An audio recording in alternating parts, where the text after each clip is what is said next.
welcome to the Great Detectives of Old Time Radio. From Boise, Idaho, this is your host, Adam Graham. If you have a comment, email it to me, box13@greatdetectives.net.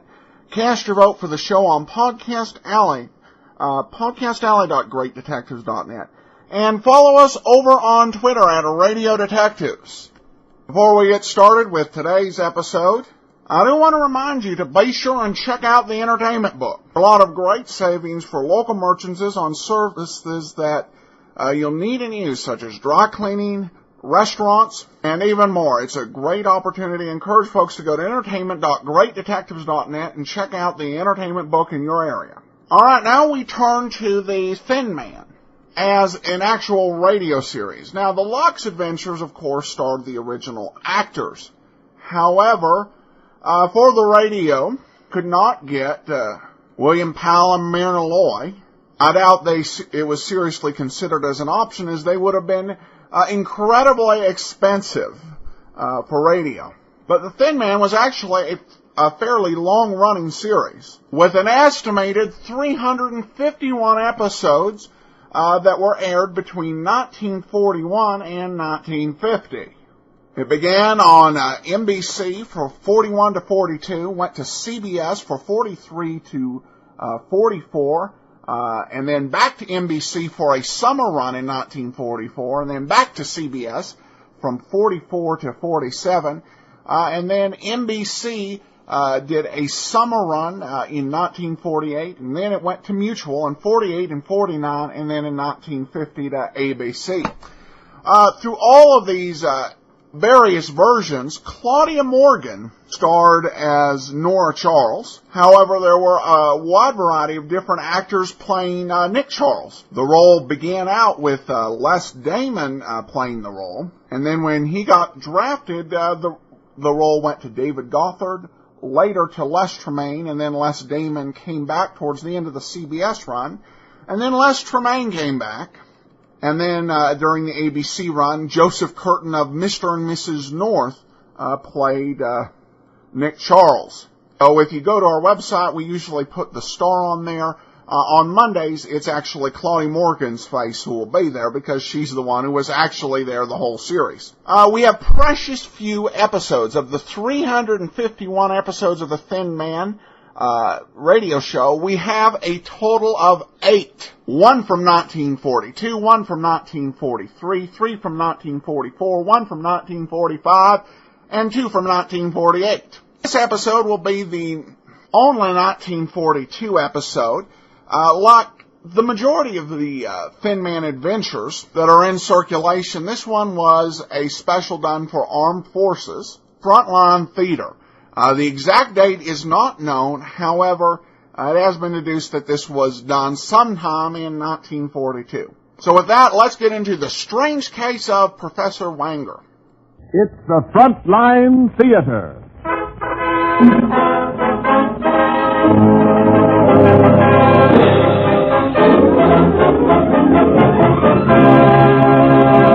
Today, bringing you a real thriller, The Strange Case of Professor Wainger. And as our extra special guest of honor, Tommy Dorsey and his orchestra.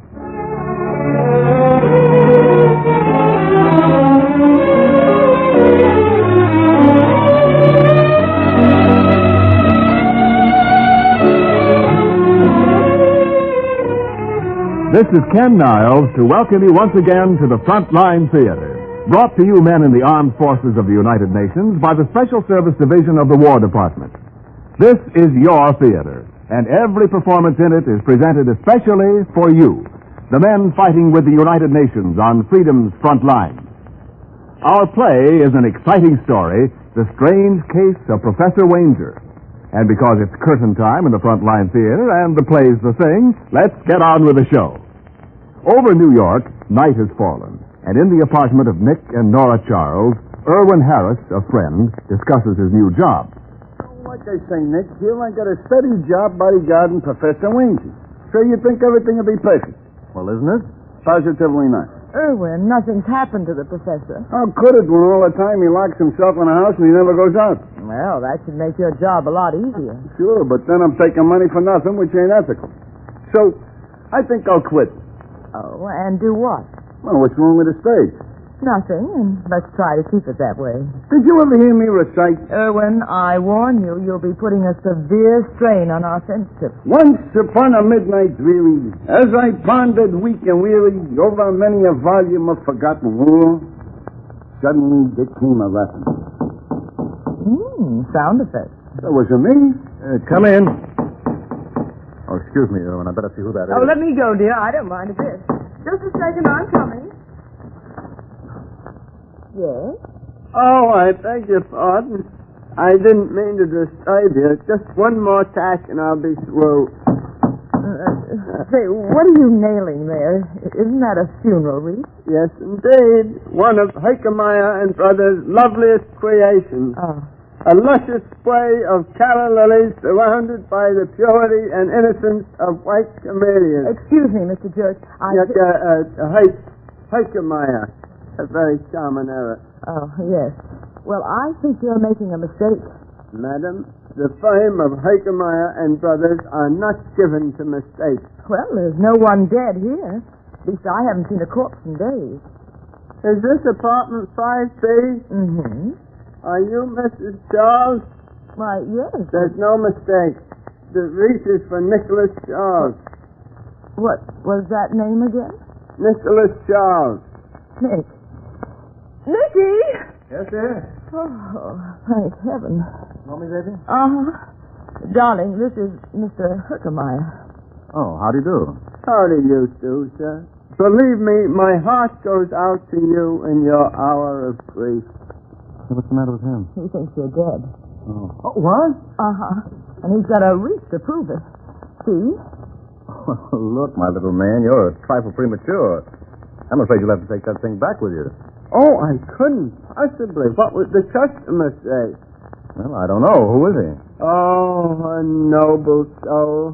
He paid cash. What's his name? He neglected to leave one. No, Mr. Charles. The wreath will have to stay. I'm sorry, pal. I can't use it. Well, what'll I do? Couldn't you put it back in stock?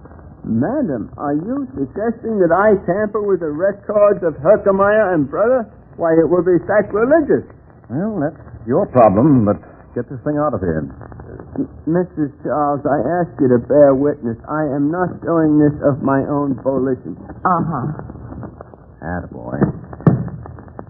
If you should change your mind, sir. Yes, I'll let you know. You wouldn't reconsider it now. No. Nothing personal, you understand, but I hope I never see you again. You will, Mr. Charles. Mark my words, you will. Good night. You ever see anything like him, darling? Nicky, why should anyone send you a wreath? Oh, I don't know, just a gag. Well, it wasn't very funny. What's the matter? Something wrong? Someone just sent Nicky a wreath. Oh, excuse me. Hello? Hello, Mr. Charles? Yes? A short while ago, a funeral wreath was delivered to your door. Oh, yes. Well, if you're one of the Herkemeyers, I explained to your brother. It's all a mistake. It was no mistake, Mr. Charles. I sent it. You said... All right, pal, what do you want? Listen, unless I've been misinformed, a young couple will be up to see you shortly. They'll have a request to make of you. Take my advice, Mr. Charles. Turn them down. Otherwise what? You'll find you were much too hasty in returning that wreath.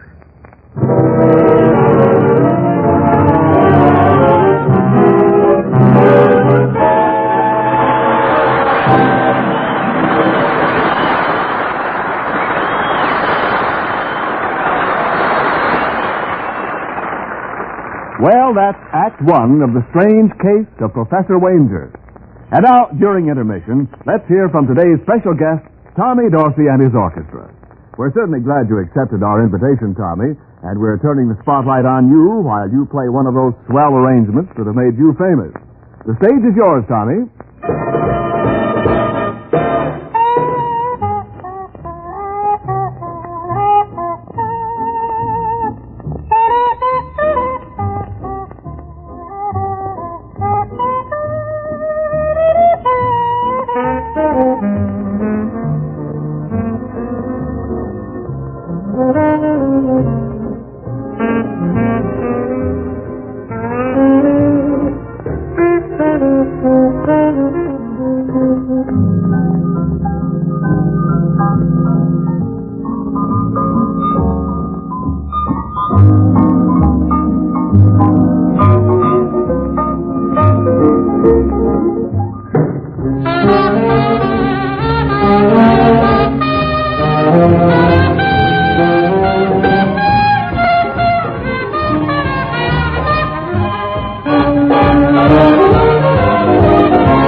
Thank you, Tommy Dorsey. That was a swell tune. The men overseas will dust off the welcome mat for you anytime you and your boys want to play a return engagement.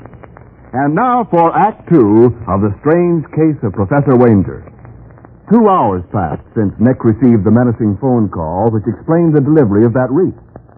Oh, Nora, there's nothing to worry about. It's just a practical joke. Here, I'll prove it to you. Our anonymous friend warned me that a young couple would be here tonight, All right, it's almost 11. You see any sign of them? What were you saying, dear? Never mind. That's what I thought. Good evening. Hello, won't you come in? Oh, yes. Oh, please sit down. Oh, thanks. Say, isn't this a little unusual, or are you this hospitable to everyone who rings your bell? It's Southern blood. Don't mind my husband. The truth of the matter is we were expecting you. You were? Oh, Nicky, this is... I'm Sylvia, and this is my brother, Gene. Oh, how do you do? How do you do? Now, I don't believe I caught the last name. It's Wainger.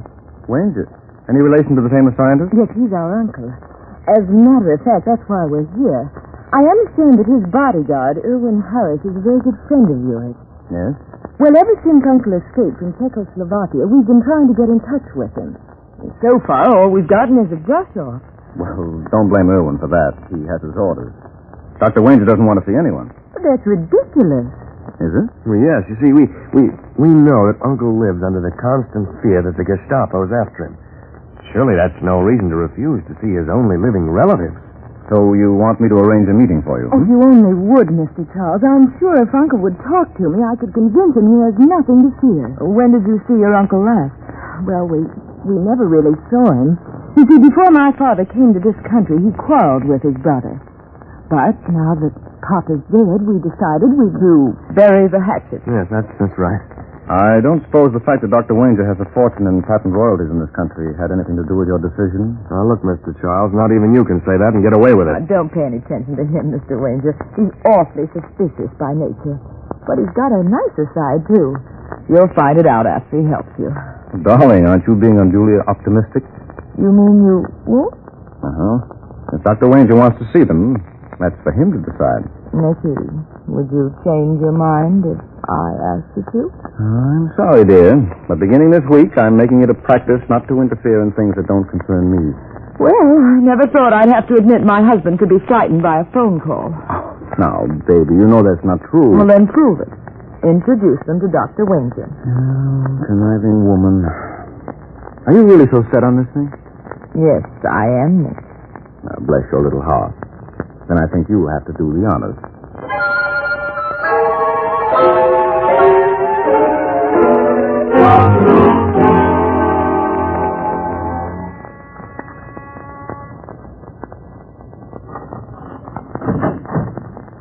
Hello, Irwin.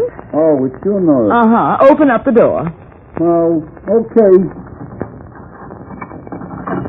Thank you. Say, wait a minute. Who are these people? Oh, some friends of mine. I knew you wouldn't mind. None of that. Now, you all here to scram. No, I'm surprised at you. You know the professor gave me strict orders. All right, Irwin. I'm sure Dr. Wainger would be very happy to meet this couple. Now, be a sweet boy and get him. I'm sorry, but the prof positively can't be disturbed. He's retired for the evening. Irwin, I think you're fibbing. Now, won't you get him for me? Please. No. Pretty please. With sugar on it. Oh, cut it out, Nori. You know I can't never refuse you nothing. Isn't he a darling? You won't be long, will you? Sit down. I'll be back in a minute. Mrs. Charles, you're wonderful. I did manage that rather well, didn't I? Who said we needed Nick? I think you better let me do all the talking. Oh, of course. I never get a chance to when Nick's around. You know, sometimes... Mrs. Charles? Oh, there you are, Professor. How are you? Just fine. Thanks for the asking. Mrs. Charles, you know I make it a rule never to see anyone. Well, I thought you wouldn't mind making an exception in this case. Professor, I'd like you to meet your nephew, Gene. My nephew? And this is your niece, Sylvia. Hello, Uncle. I never heard of you before. You should tell me who you are. They're your brother Rudolph's children. Rudolph's children? Yes. I realize that doesn't prove anything, but I have papers. Please, there's no point you're showing those to me. Papers mean nothing. They could be false. Sure, it's easy. I once knew a guy who was so slick with a pen. Erwin. Sorry. Professor, you can't turn them away like this. You can see with half an eye they're not imposters. How can you accuse them of being after your money? Oh, you do not understand. Money means nothing to me, Mrs. Charles. I am a man of simple wants. I just ask to be left alone. Oh, please, Uncle, you've got to let us stay. There's no other place we can go. We won't be in your way. What do you say, Professor? You've got to trust someone. Won't you let them stay? You make it very hard for me to say no. Oh, Uncle, darling. It's all right, my dear. Professor, I'm sure you'll never regret it. I hope so, Mrs. Charles. I sincerely hope so.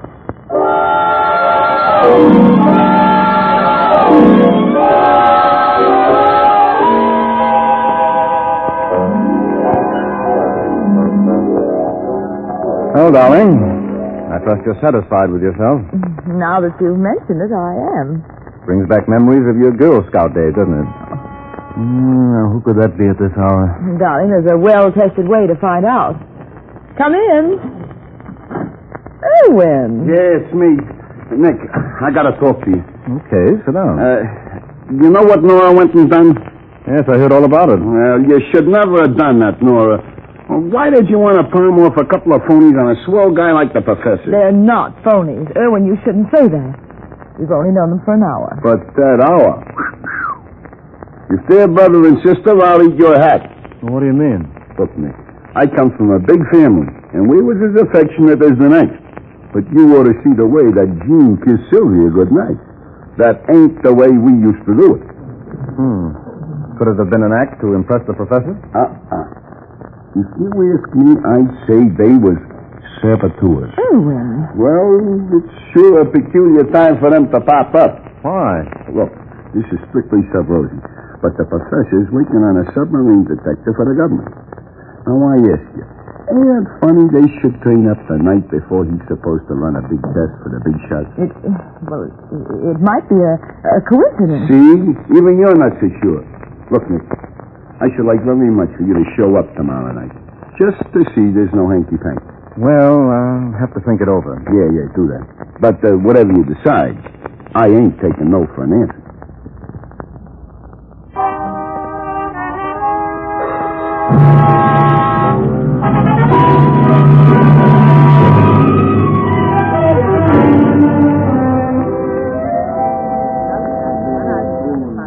Some turnout, ain't it, Nick? Yes. What time does this experiment start? Oh, any minute now. Everybody's here who counts. Oh, there's Sylvia. Hello, Mrs. Charles. Can I get you anything? Oh, no, thanks. Where's your brother? I don't believe I've seen him tonight. Why, he's around somewhere, I guess. Hey, come to think of it, I saw him go out about a half hour ago. Yes, that's right. I think Uncle sent him out for something. That's funny. Well, if he ain't back soon, he's going to miss the show. Hey, there, the professor's almost ready to start now. The gentlemen and the ladies, you are all here tonight to see a demonstration of a submarine detector your government has asked me to work on. If my assistant will help me, we will proceed. Jean? Oh, he isn't here, Uncle. He isn't? Well, no matter. Erwin, will you lend a hand here, please? Oh, gladly. What do you want me to do, Professor? I pull down the switch marked A. Yes, that is the one right there. Now? Yes, please. Right. Now, gentlemen, you will notice how the needle fluctuates on this meter here. In just a moment, I will explain the purpose of that. Erwin, you throw in the next switch. You betcha! Take the lights. They've gone out. Erwin, where are you? Someone try those lights. Erwin! Don't move, Nora. Don't anybody move. Who's got a match? Here you are, sir. Oh, Steady, darling. it can't be. Erwin, isn't... Yes, I'm afraid so, baby. Everyone has been electrocuted.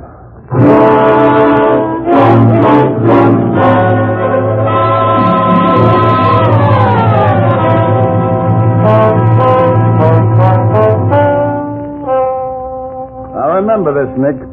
My job is to get a confession. If you and Nora talk out of turn, I'll spin you out of here so fast you'll feel like a yo-yo. We'll behave, Sergeant. All right, Smitty. Open them up. Hello, Sylvia. No, I didn't do it. I didn't kill her, Listen, Miss Wainger, whatever your name is, none of this phony sob stuff is going to get you anyplace. It's too bad your little plan didn't go off like you expected. What do you mean? You were after the professor, weren't you? I tell you we didn't mean to kill anyone. Just meant to frighten them a little, huh? Where's your accomplice? I don't know what you're talking about. Nick, you believe me, don't you? Tell me something, Sylvia. You claimed that you and Jean were sister and brother. Oh, we are. You're lying. His name isn't even Wainger. Well, mine is. Then you're not related. Yes, we are. We're married. Yeah? Sylvia, do you know where Jean is? No. And even if I did, I wouldn't tell you. But don't you see, dear, if you don't, we can't help you. I don't want your help. Jean will get me out. I just wish he'd try. Okay. Think it over, Toots. And when you do, I'll bet you'll come to the same conclusion I did. That swell husband of yours left you holding the bag.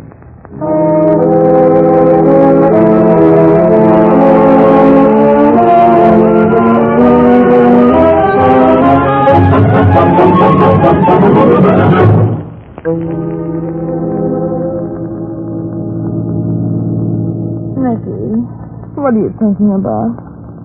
About Owen. He was a pretty swell guy. Uh-huh. You think Sylvia and Jean did it? Don't you? It's all my fault. I never should have taken them up to the professor in the first place. Well, I don't know, baby. Maybe it would have happened anyway. Well, how could it? Well, you're forgetting one thing, dear. That funeral wreath. Who sent it to me? I did forget. Nick, do you think the man who sent it will make another attempt in the professor's life? Oh, not so fast, sweetheart. Now you're assuming that Jean and Sylvia aren't guilty. Darling, don't ask me why, but I'm positive they're not. I'll bet you anything you want that the man who threatened you on the phone is our murderer. There's only one fly in the ointment. How are we going to find out who he is? How about your friend Herkemeyer? The florist? Uh-huh. Oh, he wouldn't know. Remember you asked him. Yes, but maybe if he were prodded, he might come up with a description. What do you say, Nora? You willing to try it? Well, in a case like this, no sacrifice is too great. Step on it, darling.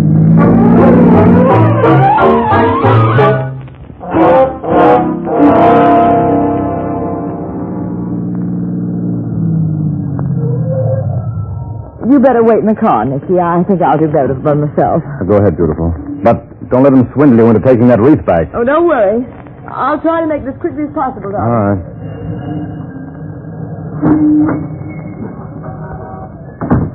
Yes, madam. Is there something I can show you?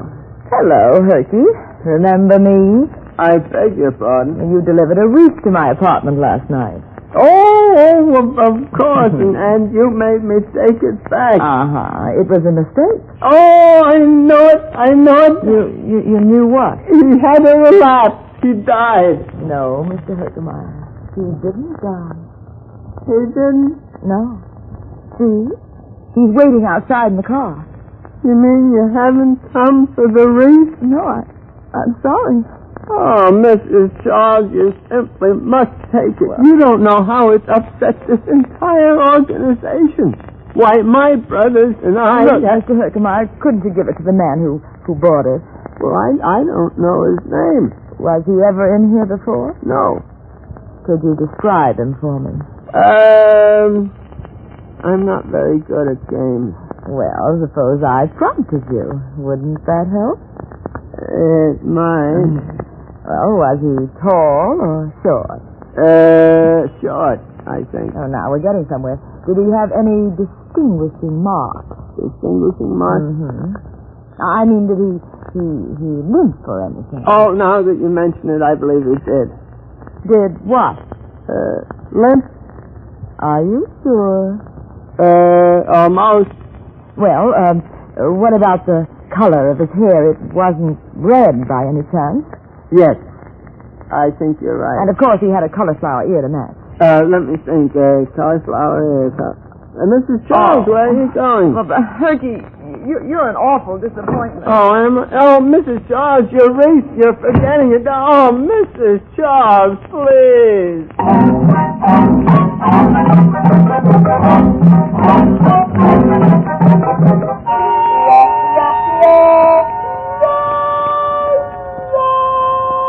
Darling, it looks as though we're stymied unless you come up with something brilliant. Well, I'll have to pass, beautiful. All I can suggest is that you phone Sergeant Reynolds and have him post a guard around the professor's apartment. Oh, I'll take it. Hello? Hello, Nick. Yes, who's this? It's Gene. Gene, where are you? Never mind, and don't try to trace this call or I'll hang right up. Do you know they've locked up Sylvia? Yes, that's why I phoned. You've got to get her out. Well, that's impossible. Now, look, Gene, why don't you come up here and talk to me? I'd like to help you. You expect me to swallow that yarn? I mean it. Well, all right. But don't try any funny stuff. If you tip off the cops, you won't live to regret it. You hear me? Yes, I hear you. When will you be over? Give me half an hour. Okay. Well, darling, He's coming over. that proves he didn't kill Irwin. Does it? Well, certainly. Otherwise, he'd never put in an appearance. Maybe. Look, honey, will you get Sergeant Reynolds on the wire? Nicky, you wouldn't do a thing like that. I certainly would. Do you remember you said if we found the man who threatened me on the phone, we'd have our murderer? I still say it. Well, in that case, the man hunts over. I just heard that same voice again. Nick. Yes, baby. It was Gene.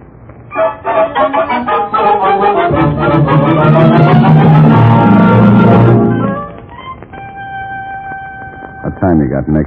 Relax, Sergeant, relax. He'll be here. I just hope your boys downstairs don't frighten him away. I'm very tired, gentlemen. This is necessary that I remain. I'm afraid so, Professor. And that goes for you, too, Sylvia. Quiet. Come in. No, Gene, don't. It's a trap. What the... Come in, fellas. Get those hands up. All the way. Oh, will you close the door? Gene, I tried to warn you. Oh, it's all right, honey. I guess I've got Mr. Charles to thank for this. Uh-huh. You dirty double-crosser. You never should have threatened me, Gene. That happens to be a pet aversion of mine. What are you talking about? The night you first came up here, you sent me a funeral wreath. I can explain that. Yes, so can I. Now, you wanted me to introduce you to the professor. You knew I wouldn't. So you applied simple psychology. You sent me the wreath and ordered me not to. And you figured I'd do just the opposite. The only trouble was I refused to bite. But I did. Yes, darling. You stuck your beautiful neck way out. You did exactly what they hoped for when you took them up to their uncle. I am not their uncle. I'm sorry, Professor. That's quite true. You're crazy, Charles. You deny you sent the wreath? No, but I do deny killing Irwin. Now, wait a minute, pal. I never accused you of that. You never... What are you talking about, Nick? That's what I said. Darling, I don't understand. But you do, don't you, Professor? These kids aren't related to you. No, of course not. They are imposters. Well, that doesn't necessarily follow. The shoe could be on the other foot, couldn't it? Come on, Nick. Don't be coy. What are you getting at? The professor's the imposter. He killed Irwin. What? Uncle, you didn't. All right, everybody. Stay as you are. Better put away the gun, Professor. It's out of character. Get down, Nick! Oh! Professor! Professor! You're wasting your time, Nick. I never miss.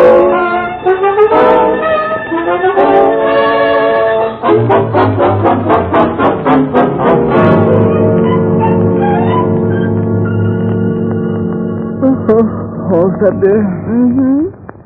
Then out go the lights. Nicky.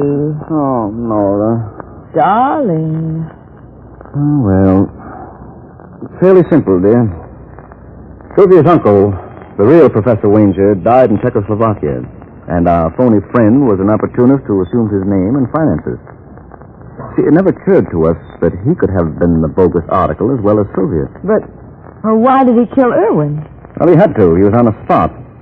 The government wanted him to work on a submarine detector, but Not having the real professor's ability, he couldn't deliver. But if his life were in danger, he'd have a valid reason to stop working. Yes, exactly. Oh. But what puts you on the right track, darling? Well, we were overlooking one thing. The actual result in the case was Irwin's death. And if you assume that was what was really intended, you got yourself a brand new suspect with a brand new motive. I see. But, darling, there's one person I'm sorry for. Who's that? Turkey, the florist. No. Think of it. For the rest of his life, he'll be stuck with that wreath. All right. You hear what I hear? Uh-huh. It sounds like... Someone's nailing something on the door. It's Turkey. Undoubtedly. Well, darling, here we go again.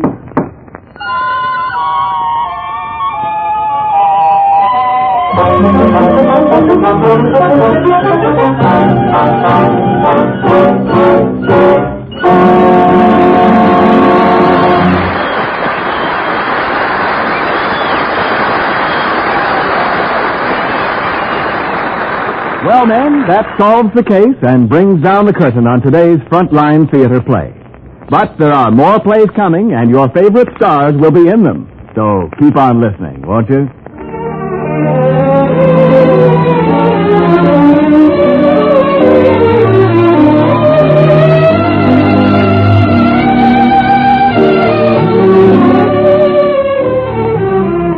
Our thanks to the makers of Woodbury Soap for their cooperation. Frontline Theater is presented for you men in the armed forces of the United Nations by the Special Service Division of the War Department of the United States of America.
Welcome back. A good mystery here, and Claudia Morgan kind of getting introduced to her as Nora Charles, and her modus operandi to use her wiles and overall personality to get information. It's a pretty good portrayal of Nora Charles, and a nice spin on the character. By the way, United Nations, when you hear that referred to during World War II era code, it shows it's not referring to the organization we now call the United Nations. This was more a term of art for the Allies. United Nations was not actually formed until 1945.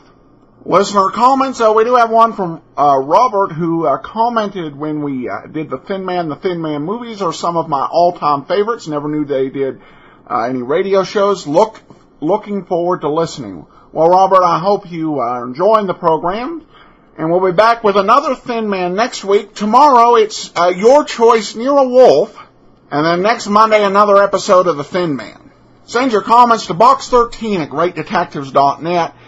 You can become one of our friends over on Facebook, facebook.greatdetectives.net. And if you'd like to see us nominated in the Arts and Culture category in the Podcast Awards, go to podcastawards.com. But from Boise, Idaho, this is your host, Adam Graham, signing off.